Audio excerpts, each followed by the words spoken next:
Hello, hello.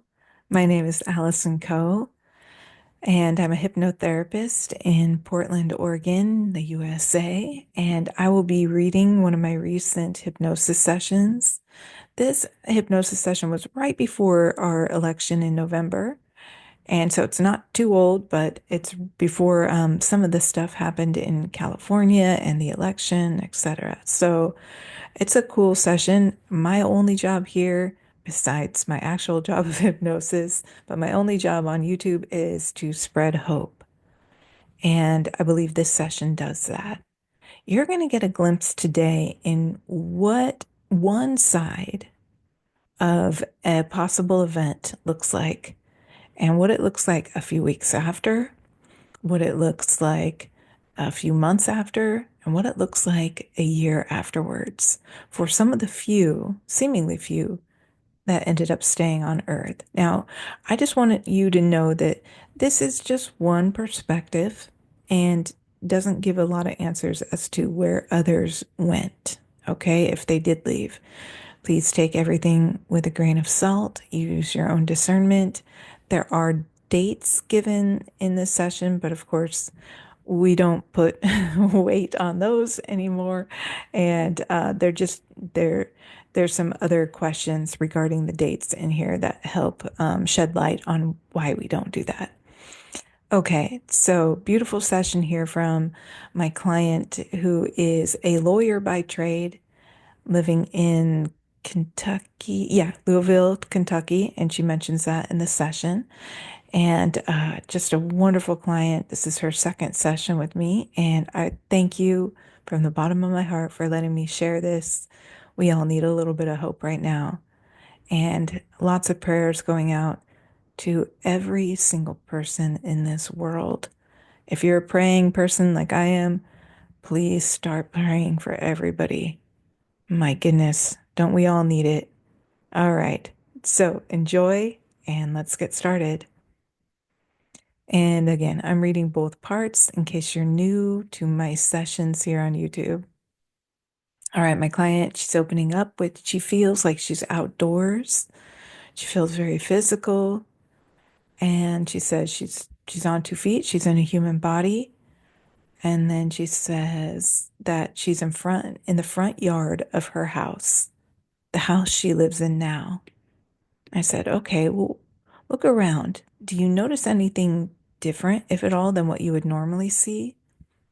She says, "The sky is a very bright pink." And I said, "Okay, do you get a sense of what time of the day it is?" "It feels like the middle of the day." "Okay. All right, let's focus on your feet now. I want you to move up your body." She's wearing regular shoes, jeans, and a t-shirt, just her normal attire. "Are you alone or are there others around?" "I feel like there's no one else around." "Are you carrying anything or are your hands bare?" "I have a tool for my garden, like some clippers." "All right, let's look around. You notice the sky is pink. Do you notice anything else that's different?"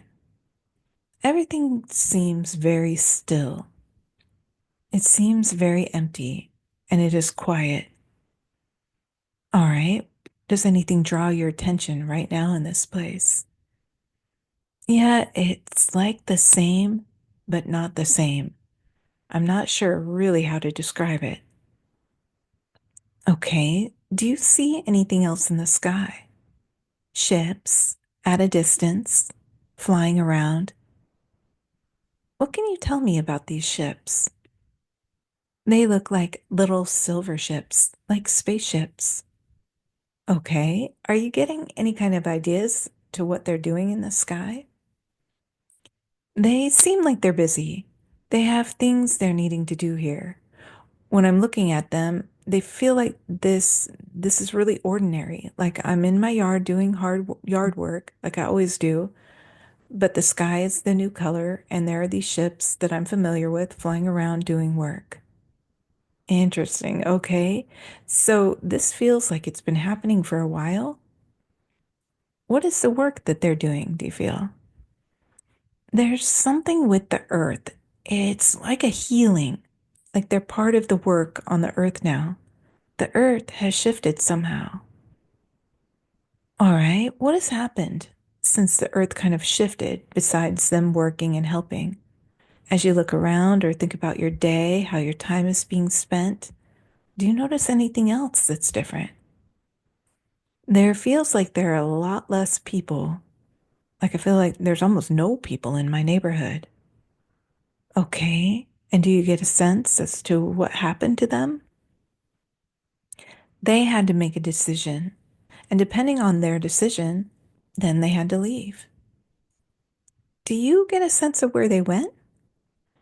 It's kind of like they were just gone, like they were taken up by something. They're just gone. And you obviously didn't make that same decision. And what was that decision? What was the deciding factor? If you were going to stay and rebuild Earth, if you understood what was required to do that and what that meant, or if you were just going to go because you weren't able to do that. For some people, they were very confused and they didn't want things to change. They were very afraid. Those are the people that are gone.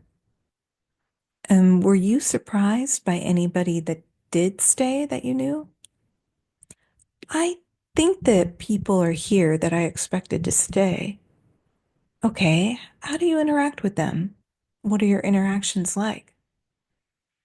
We've had to find new ways to communicate. This is why I feel so alone or singular in this place. Like no one's in my neighborhood. There's no way to just connect easily like we used to. The old ways are gone. Telephones are gone. Internet is gone. So now we're trying to learn how to communicate. I want to say telepathy, like communicate in different ways. We're at a distance because we had these big, sprawling societies, and now we're not close enough or too far apart, and we're supposed to be closer in communities, and we have to figure out how to do that. And what happens to your community as everybody is gone? How does it stay maintained and functional? Can you walk me through that process? We have people doing basic things. This is why we're trying to figure out who is still here and how to bring things together. Like this person knows how to bake and do baked goods, but how do we get flour? And where's there a mill? And just very basic things like how do we get seed in order to garden? Just figuring out we're trying to figure out how we rebuild and how we create the basics because we still have all of these structures, like our homes, our systems, all these things that were here. But now it's like we just need the basics, and we're trying to figure out how to rebuild together and find those things. Okay, and you mentioned you're here to rebuild Earth or help heal Earth. It's that just for humanity or for Earth itself? What does that work look like for you? My work is focused on communities, leading and building communities, but it's different for everybody. It's all tied into bigger energy to support the earth and heal all the earth. But it's about what earth can be now. What is the new earth we want to create? What does it mean to be human on the earth? Okay, so walk me through your day if you could. When you wake up, what does that look like? What do you spend your day doing? Who are you interacting with? It feels very disoriented. I feel this is very soon after the shift has happened. I still don't know what I'm supposed to be doing completely, so I'm trying to just keep myself busy. And what does that look like? Conserving power. I'm seeing conserving power. I have these small solar generators. So charging those using exactly what I need only. Water is not as available as it had been. So where do I get water? These are basic needs and trying to figure out those basic needs. All right. And what does government look like right now or leadership? Government is gone. Government doesn't exist. So now it's going to be like leadership.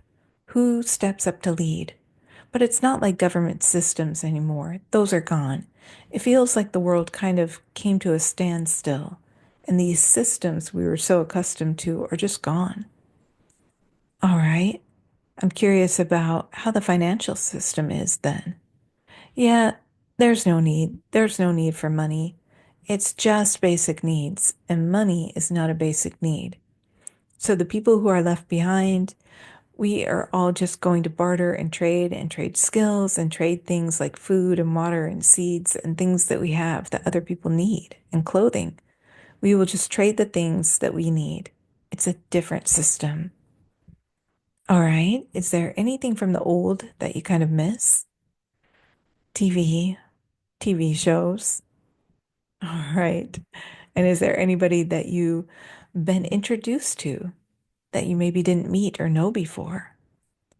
It feels like there's a man who is like a farmer. He's tied into gardening, building a gardening community. I didn't know him before. We're still trying to find each other. I feel like I can't leave my house easily. So I'm trying to figure out if maybe there's not gas or maybe there's something about transportation being harder, which is why we're having trouble finding each other because we're so spread out and far apart.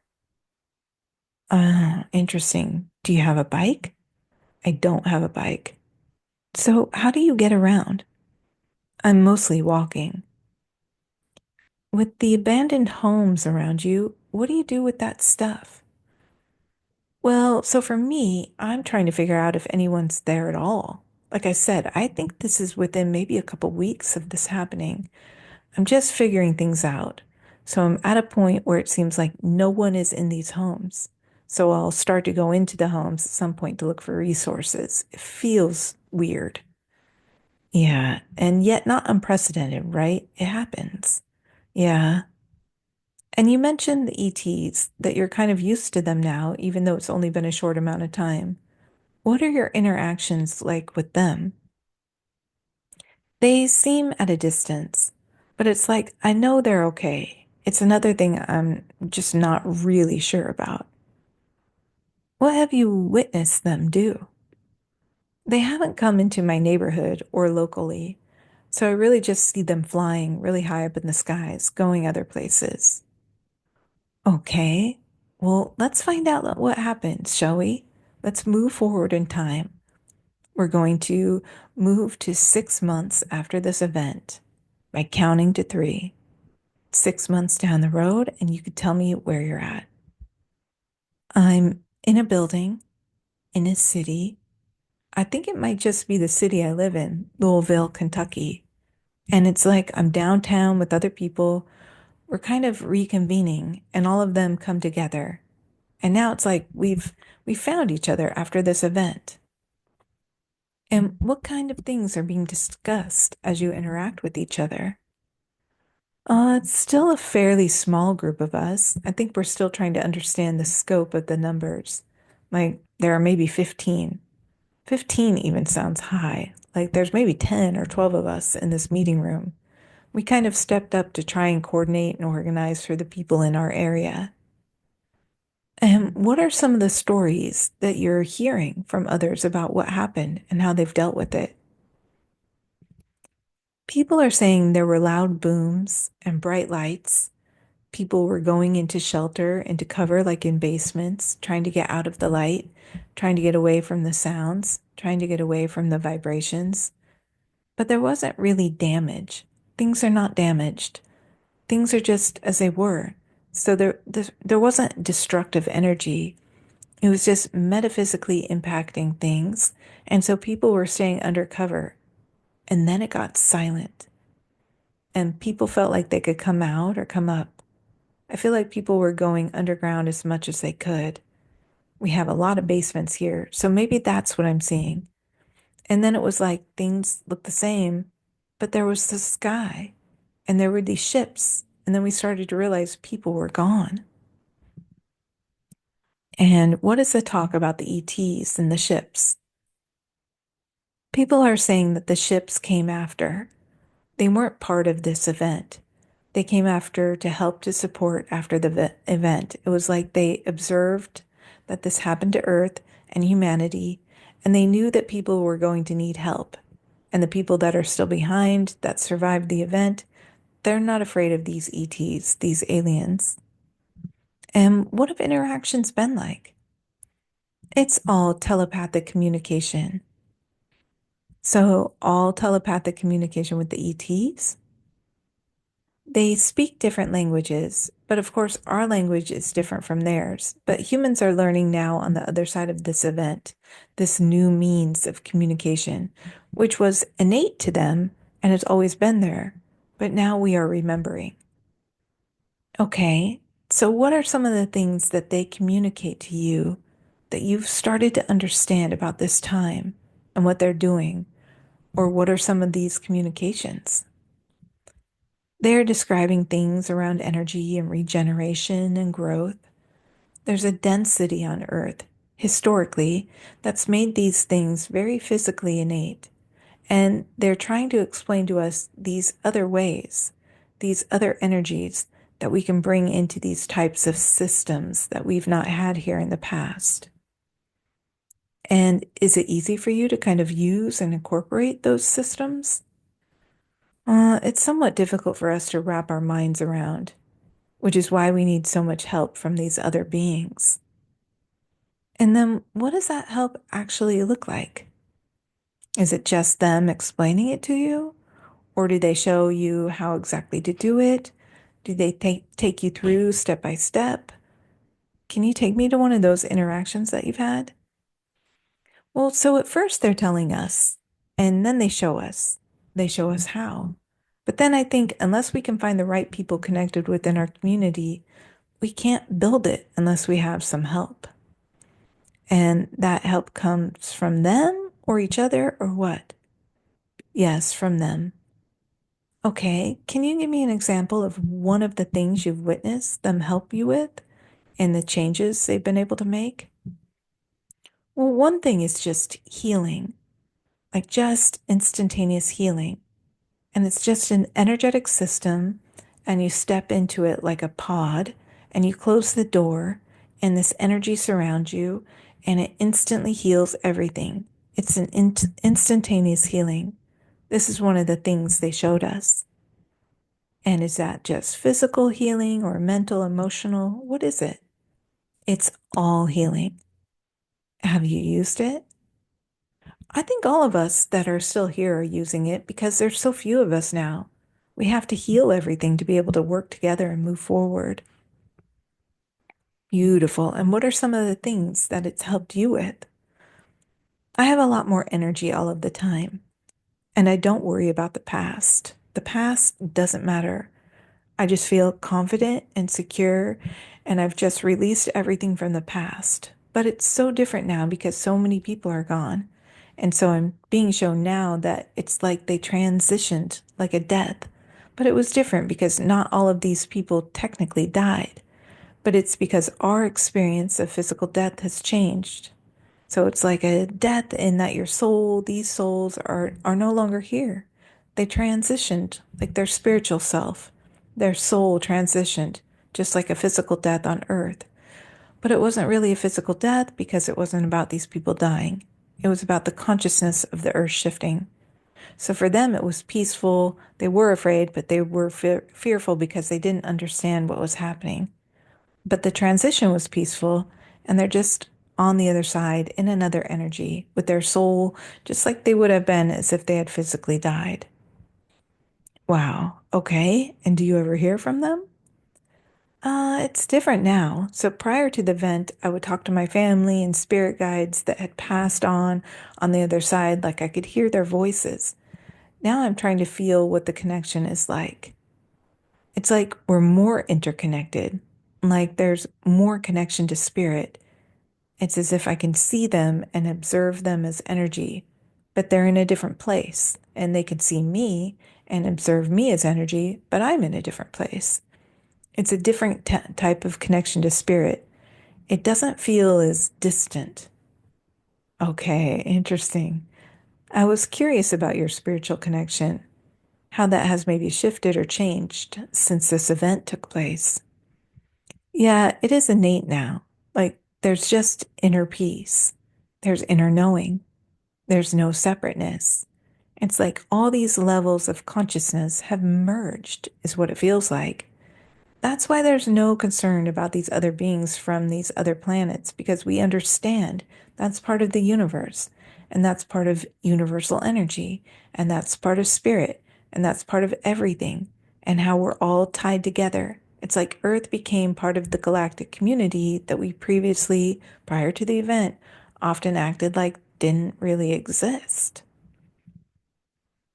And is there anything you want to find out on this side? I guess I want to understand how we can find each other.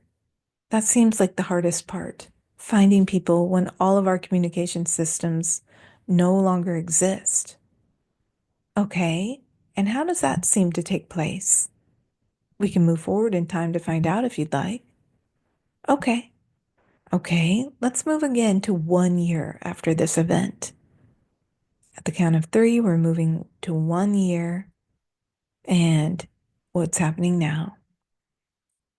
This is interesting. It's like everything has accelerated really quickly in a short time. So it's like definitely the aliens had to help. We're flying around in little ships that are like little hovercraft, so we can zoom around and see each other. It's very easy to be connected now. And we have the telepathy as a means of communication and some of our prior communication, like the video communication, only we don't have this big structural infrastructure to have something like a video communication. It's like the underlying systems are different, but we are reconnected now in ways that are somewhat familiar, but they're just based on new, more powerful, more efficient systems. And so it's like a year later, technology is back, but in a completely different and elevated way. Okay, wow. And now that you have this elevated technology, walk me through how your time is being spent and who you're interacting with. I'm seeing all these different small communities around the world. And because we have this really fast, instantaneous travel technology, we can get to people very easily. And so we're trying to work together, and we have local leaders in these areas that, but we're still so far apart because the planet is so big. And so many people are gone.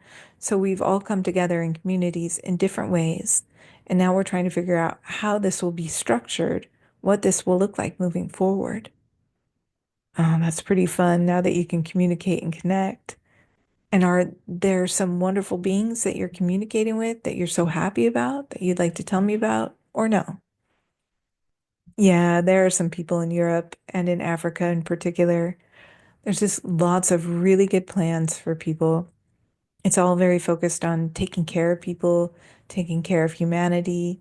The dynamics of the earth have changed so much.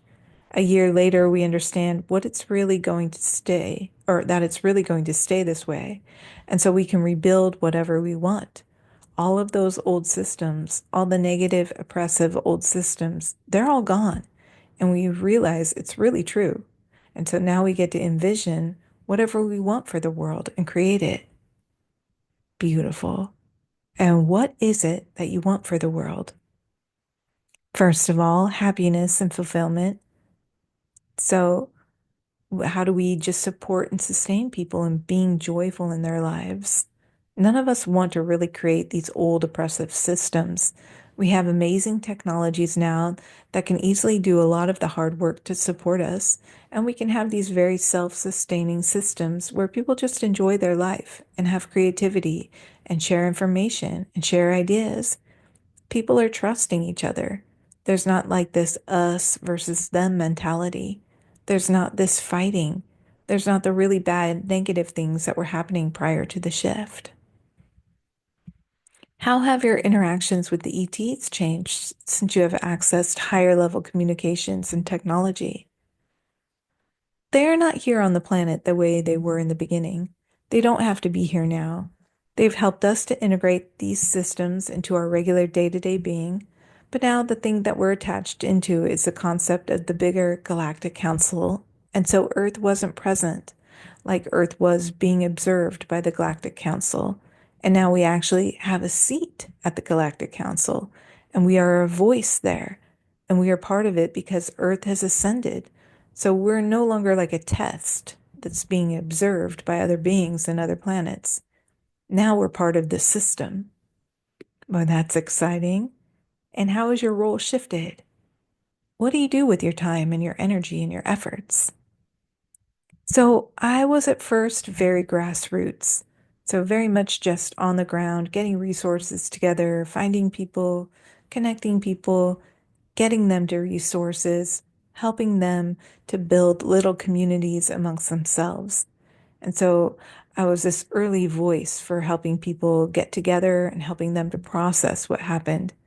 And now I'm just talking to people in other countries and other leaders, and we're all trying to step up and make sure that we're creating the best experiences for everyone. And what's interesting now is we don't have these cultural and language barriers because even though we speak, have all spoken our own languages historically, with telepathy, that doesn't matter. So we have the ability to communicate in much more powerful ways. Wow, beautiful. Okay, and I'm curious, when did this event actually take place? 2025 is what they're saying.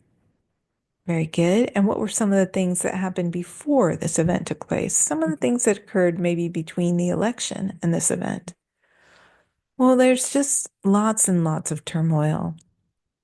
There's lots of fighting between people. There's lots of threats. There are places on the planet in war. There are people trying to destroy other people. The earth can't even withstand it anymore. That's why these weather events keep happening. The weather events continue to get worse. It's feeling like maybe it's summer or fall. It takes a while for it to get to this place next year, but it's just like the energies of right now that are negative are just continuing to escalate and perpetuate and get worse. And it's like there's this tipping point. And it's almost, I'm trying to figure out if there's an outside intervention, like a spiritual consciousness intervention. Maybe it's the only way I can think of it, like something bigger than Earth as a whole intervenes to create this light event. Interesting. Okay. Now, if you could, is there any way we could speak to any member of the Galactic Council that you now interact with? Yes, there's a person in a white coat. Okay, let's ask that person their name. It starts with a B, but I can't really say it. It's complicated. And is this person male or female or anything like that? Well, it seems like a male energy, some kind of alien. He's kind of like got really giant eyes, some species, but definitely masculine energy. Okay, very good. And if they're able to, let's ask them their perspective. What happened in the last 6 months before this event took place on Earth? He says they were watching people destroy themselves, that there was a sense from the Galactic Council that there was going to be so many people there. Oh, yeah, okay. That there was going to be so many people, humanity, turning on each other, that eventually we would destroy each other and the planet. There's an imploding energy if it wasn't stopped. Okay. And then how was it stopped? What took place from their perspective? There was something about the energy of the sun being changed. I'm almost seeing like a beam of light being shot into the sun to energize the sun further. And then this sun event happens where there's this intense, constant, very bright light on the earth. And that's the thing that creates the differentiator for people. It's like, how do you respond to this light? Because there are the people that know and understand and trust that we can all come together and love. They stay behind. They survive the event. But the people who are afraid and don't understand are the same ones who have been trying to destroy the planet, who hate certain groups of people, who are creating polarization. And there's something about the solar light that puts them into such an intense level of fear. That's how the split happens. That's how people identify with love or fear. And then the people who identify with fear, from a spiritual perspective, something happens and the council just pulls them up and out of the planet. Very good. And what happens to them next? You can ask them. What do they say about that? Well, the people that were taken up from Earth, it's like they're back to their soul selves. Their soul was ascended and they continue to exist in that soul state, just as they would have if they had a physical death. Okay. And would they like to let you know if any of them ever come back to this kind of newer, high dimensional Earth? Yes. So they can choose to reincarnate and come here. all of us have this soul energy that goes different places, that has different experiences, and that's not limited only to Earth. So we all experience these different lives in these different places. And so even though these people weren't ready to stay on the new Earth, it doesn't mean they can't come back here. Very good. Thank you. And would this council member like to tell you if there's anything that they wish that you would do between now and that shift time to prepare, to get ready, to get your ducks in a row that would aid you? Yeah, he's saying, think about transportation, think about communication. You can see that those are already problems. So if you didn't have a car, how would you get to people? How would you get around? Like these are the things that everyone should be thinking about. Also, just like communication. So if all of your normal communication systems go down, think about radio waves. Think about basic means of communication that might still be able to exist if there are no cell towers, if there are no cable systems, if there are no data lines. What are those types of things that might still exist that would allow you to communicate? There's going to be this opening up of mental communication, but some of us will be able to come up to speed with telepathy and these other spiritual means of communication faster than others. But the most confusing thing is to understand how we find people and get communication with people. So, having modes of transportation, also having a plan with your community as much as you can. Beautiful. And anything else they'd like you to do to prepare, whether that's spiritual preparation, mental, emotional, or even just saying your goodbyes to people. Yeah, they say maintain being at a good place with the people that you love because they may not be here in the same way at some point in time. That's true anyway, though. We never have that certainty. It's what they're saying, but in this new place, we're so interconnected with spirit, even though they won't be on the earth with us. Anyone who leaves or that we lose, we will be connected to with their spiritual self on the other side. So we can still communicate with them, and our spiritual communication will be much more strong. So that will still be there. Interesting. Okay. Can they give you an example of that spiritual communication with others on the other side? Well, it's just like they're here or they're there. They're just present, but it's in this intangible form. They're just in this different form of energy, and we will be more tuned into that energy. Whereas now we're more closed off to it. So they're saying people there are psychic mediums now, and people have to be very intentional to connect to people from the other side. They're saying this will just be like second nature for people to have this communication with people that are just there energetically, but not in the physical. And would they like to tell you anything else about this transition? What you may expect that you don't already know? They said it will be sudden, but not unexpected. Like we know it's coming. The people who are going to stay know it's coming. The people who are not going to stay are the ones who will be most surprised. But they say that that's because we are tuned in to the energies in a different way. I'm curious, is there anything that people who may not be ready for this shift that want to stay here should do?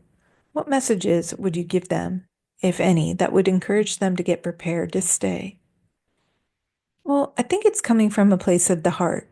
So, really being open and loving. If there is a lot of judgment, if you hate people who are unlike you, if you're creating differentiation in your mind between groups of people and making some good and some bad, those are the people who are leaving. So you have to be very cautious of your judgment, very mindful of your judgment, and know that the shift is occurring and it's here to bring all people together in equilibrium and harmony. And you can only do that from a space of a loving heart. And thank you. Do you have any questions for them today? I guess I want to ask them, what is the best practice for me around channeling and connecting spiritually in the meantime? Great. Okay. And what did they say about that? They're saying to create space and intention around that process at least once a week, like every weekend, as I have time on Saturday or Sunday away from work and away from people to create space to really channel and open up and write down messages. And that's my best way to be prepared. That's my best way to ask questions. And that's the best way to get clear. So to be intentional and to really bring that information in. Okay. And would they like to tell you how that would be different than what you have been doing? They say that I've just not been connecting enough or asking enough, and I've not been creating enough space. And what would they like you to do to help prepare people for this? Communicate this and prepare others and share this information. What do they say about that? They're saying that there's different ways to communicate it. And so I think that's what's difficult in that some people are not going to be here that you might want to be here. So you want all these people to be prepared, but some of them won't have to be. But that's not our judgment call to make. And so it's sharing what information with people they are able to hear at the time. So it might just be in a different context. For some people, if you have a strong spiritual connection, you might be able to tell them the full story of what's going to happen and why and how to be prepared. For other people, if you're not as certain, if you don't have that same spiritual connection, you might provide different context. It might be geopolitical or some of these surface level things that give you a cover to help people to get prepared in basic ways, like with food and water. And you can give them a different type of description. But at the same time, if those people aren't as open to the concept of having a loving heart and letting everyone into their lives, they might not be people who stay behind, right? Okay. Would they like to tell you what your purpose is in being here on the earth at this time? So, by the way, now we're moving into some of the questions that she came in with. And sometimes when we have a higher dimensional being, we just start asking them these questions that the client came in with rather than going all the way to the higher self. If the being, like I said, is higher dimensional and their information is deep and detailed. So we're continuing on, just asking them her questions now. And let me repeat that one. Would they like to tell you what your purpose is in being here on the earth at this time? It is to help guide people and lead people through this transition and to lead on the other side. And so everything else they would like you to know about help. Oh, sorry. Very good. And so anything else they would like you to know about helping guide people and lead people through this transition? Anything they haven't already told you? They're acknowledging that I've said that I feel like I'm crazy when I say these things sometimes. They're pointing out that that's the ego, that that's not true, and that at the time that the transition happens, I'll know exactly what's happening. And on the other side, I'll be very clear about my purpose and my mission, and that I just need to know to not be afraid to speak up and to lead and to help people, and that I naturally know how to do that. And I've been doing that in different ways in my life for a long time, and that I've been prepared for this and to just trust it, which will also be easier after the shift and after the transition. What would they like you to understand about your current job and the work you're supposed to be doing right now? They say there are certain people at my work that I'm closely connected to that are going to be a part of the post-event community that I'm a part of, and they will still be here. And so partly I'm just playing out a reality that will no longer exist.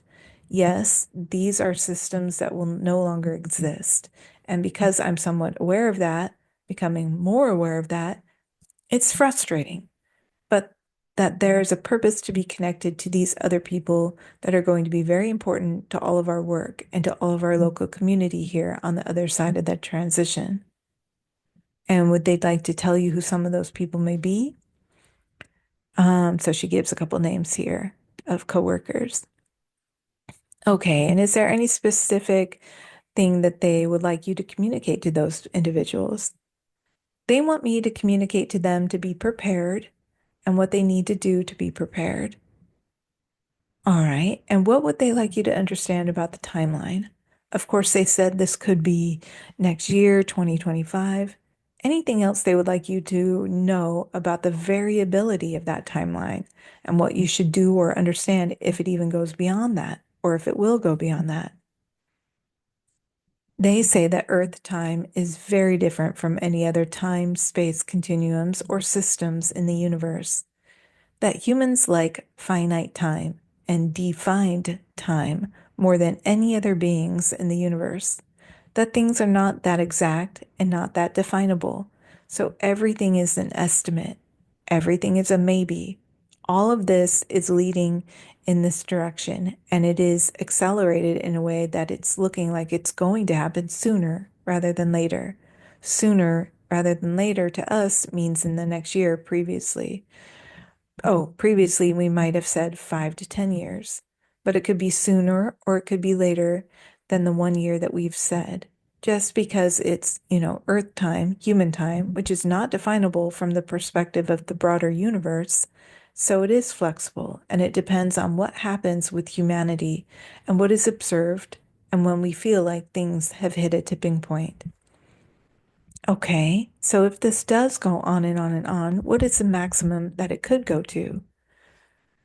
This current system, no more than 2 or 3 years. It is very unstable.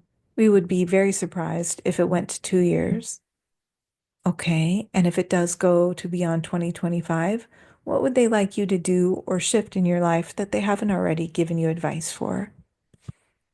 They're saying just to stay connected to the people I'm closest to continue to channel and do my spiritual work, to start to be more communicative about my spiritual work. Right now, I'm very closed off and quiet about that work with a lot of people. And it doesn't mean I have to communicate that to the people that are at work in my life, but that as long as some of these systems, social media being an example, still exist, that I should put messages out there that could be very more helpful for humanity in the meantime. Very good. And is there anything you'd like to know about those specific messages? About which specific messages that you would put on social media? Yeah, they said it would be channeling. It's like sharing the channeled information that I receive. Okay. And in the meantime, before this event occurs, what would they like you to understand about increasing your connection to spirit and the guidance that you could receive day to day? Anything else they'd like you to know? I know they mentioned they want you to do some things daily, but anything else they'd like you to know about that? They say I need to create more quiet time, put my phone down more, create more mental space to allow connection and messages in, that I'm consuming too much data and information to let spirit in sometimes, and to create some space. All right. What would they like you to understand about the exhaustion that you're feeling and this inability to do more on your own without some help, without some sort of partnership? They say that a partner is close, that a partner is nearby, but it seems like the partner will not come until after this shift, although our need for partnership changes after that time. So there's something about needing to create space to be alone, to create resiliency on my own, because there will be a sense of isolation after the event while we're still trying to build community. And so it's like a partner is close, but it's hard to say if we'll actually connect until after the event. And there's something about the resilience of learning to be on my own that's very important for the process. Okay, is there anything else they'd like you to do in order to prepare for this partner to enter your life? They say that while the world exists as it is, to get out and to meet more people, they say just go sit in a coffee shop. It doesn't have to be complex. Just being out in the world and at the house less. Okay, that's great to hear.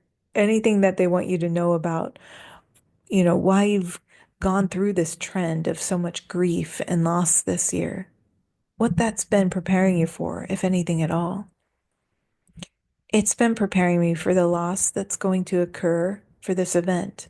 A couple of the people who have been very important to me, one is already gone. One will be gone soon with my grandparents. And so it's just preparing me for that sense of losing people and letting go, but understanding that they're still right there, just on the other side in this other energetic energy. And already knowing that will help me to make that transition and accept the loss on the other side of the event. And I'll be able to understand it and can help to explain it to others. What would they like you to do since we talked about your exhaustion? What would they like you to do now in order to alleviate some of that exhaustion? They say to be very intentional about what I choose to take on at work.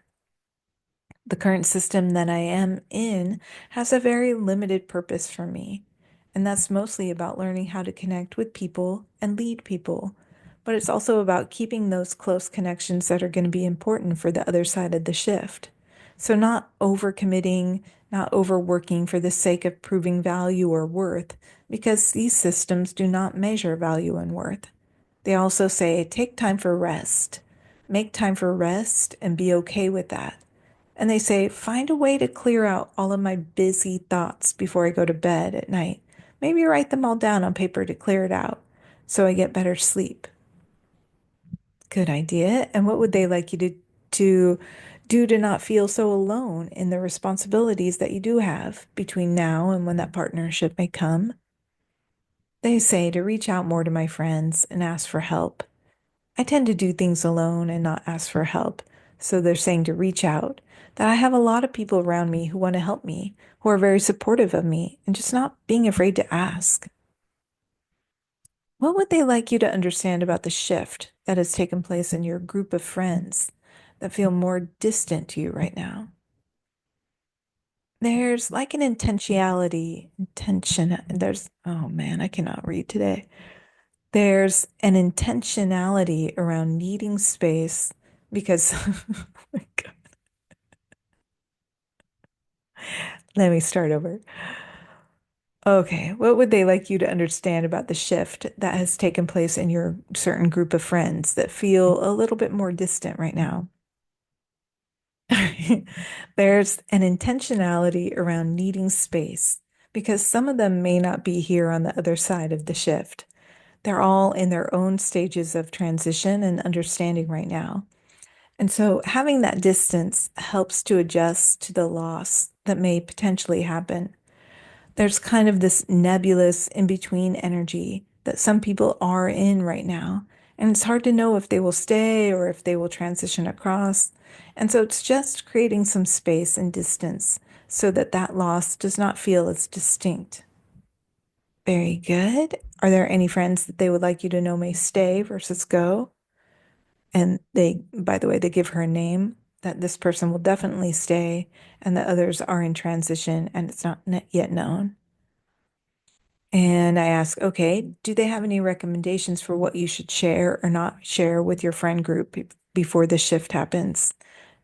And say that they say with the gentleman who is staying, she's been sharing all the details. I've been sharing all of the details of all the things I believe are going to happen because he's a safe place for that. And we have very similar beliefs with everyone else. With some friends, it's been very basic, like geopolitical. You know, when I was saying earlier, geopolitical. And so this is all I can say in order to even just get them to maybe have some basic needs on hand. It's different for everyone just based on where they are and what their perceptions are currently. What would they like you to understand about how you can have a better relationship with your father? There's something about my dad around the shift, but I can't get clarity on exactly what they're saying. Okay, do they have any recommendations for actions you should take in order to have a better relationship with them? They're saying just spend time. Take time, once or twice a month to spend time with him. Enjoy your time. It's seeming like maybe he will not be here after the shift. Is there anything they would like you to understand about his purpose in your life right now? He has been part of my caretaking. So it's just the purpose of all of the caretaking. I've had so much caretaking responsibility. I'm asking them what that means. They're saying, because it gives me this sense of empathy for people, because I've always been a little bit hard about things. But lately, being put into this caretaker role, it's required me to get a different perspective. And so I'm transitioning into this more empathetic role and understanding, which will allow me to then be a caretaker to humanity on the other side of the shift. Beautiful. And is there anything they'd like you to understand about your role in his life right now? My role is to just make decisions for him and to help him to feel loved because he often feels like an outcast and disconnected. Very good. I know you've been through a lot in this last year. Is there any healing that they'd be willing to provide to you today? Yeah, they say they're going to clear out some of the heaviness around my heart space. Good. Are they doing that now? Yes, it's cleared out. Thank you. Would they like to tell you what percentage of human beings will be staying versus what percentage may be going? It's very small. I'm hearing 15 to 20% will stay. Less than 20% will stay. Okay. And anybody else they would like you to know in your life that may be staying versus going? My mom will be staying. The two coworkers I mentioned earlier, my friend, those are the four for sure. And between now and the shift, is there anything that they would like you to focus on for your health? Anything you may not already be doing? Resting, but also just strength building, exercise with strength building. There will be healing modalities on the other side of the shift, but just being physically strong will be helpful and very important. Anything else they'd like you to do to get that physical strength? Anything you're not already doing? They say eating less sugar would be good, eating lots of protein, lots of vegetables, lots of fruit. And do they have any final messages for you? Anything that we didn't cover that they would like you to know, or they would like you to show you about your life and how it unfolds in the coming years? No, nothing specific is coming. Very good. All right, hold on. Let me see. Okay, and then I say, very good. Any questions you would like to ask them before we leave? I think my only other question is, what do we do when the event happens? What is the best thing to do to wait it out, and how long will it last? Good. And what would they like you to know about that? They're saying to just stay in place where we are, to be at home, to be mostly away from other people unless they are people that we absolutely trust and who we have common belief systems with. They're saying it'll be less than a week for the transition. Good. Okay. And is there anything that they would like to tell you about where you will be and what you may be exposed to as this energy hits? It seems like I'm going to be at home. There will be a lot of light, then darkness, loud sounds at first, vibrations. They're saying animals and pets will be scared, but we'll be okay. It's just an ascension. It's very hard to describe the ascension, but it's like the ascension for those of us who stay, and then a different ascension for those that leave, which is more of a full soul transition. Very good. And if somebody is maybe wanting to leave, I mean, who is kind of geared up to leave, but maybe now wants to stay, do you have any advice for them asking this other being? If they want to stay, they have to be prepared to really truly shift in a way that they are opening their heart and loving to others. That pure intention has to be there. Otherwise, they can't control the shift. There's a lot around not consuming the news, not consuming social media, only tuning in to higher vibrational beings, being very cautious of propaganda, of deceptions, of misinformation, of things that are not true, and staying away from all of that and not consuming that type of messaging. Thank you. And what would they like you to know that you will maybe experience within the week prior to the shift happening? Some of the changes, some of the experience you will have that let you know, yes, this is very imminent. In fact, it's only days away. What would they like you to know about that? They're saying that there will be an intensity on the earth that will be almost unbearable for light workers. There will be just such a polarity, such a disparity, such a conflict of energies.